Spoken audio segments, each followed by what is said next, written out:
My friends, thank you for joining me again today. I have a special guest with me today. His name is Mark Bortnovsky, something like that anyway.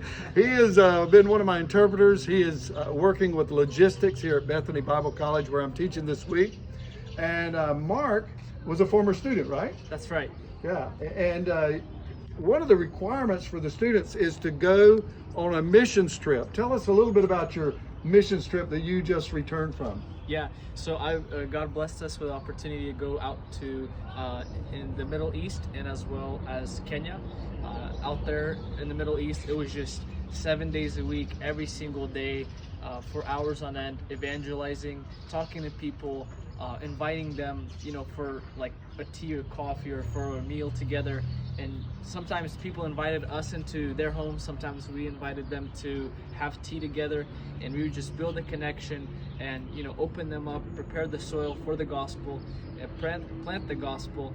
And it's a very difficult place to work in, but in Kenya it was amazing. There's many different ministries. People are very open to the gospel, and they need the gospel, and they also need help with building stuff. They need financial help and so forth. And we had a blast. And well, one of the things requirement for the students at the school is to go on a missions trip. Is that correct? Well, it's highly recommended, not required for all students, because different people, different situations. Well, but most of them do. Is that correct? Yeah, about 50% of our students go on missions. And it's all over the world, not just in. Do some of them have missions here in America? Yes, we have one location in New York, but mostly the locations are outside of the U.S. Well, I've thought about how important it is for young people to go outside the country because they appreciate America when they come back. Yeah. Did you experience that? Yeah, for sure. I think the first thing I noticed when I landed in San Francisco airport is just how smooth our highways and roads are compared to really any country.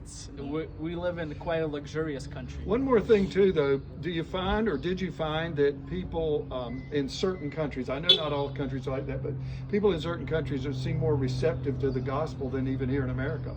Yeah, and that's the unfortunate reality that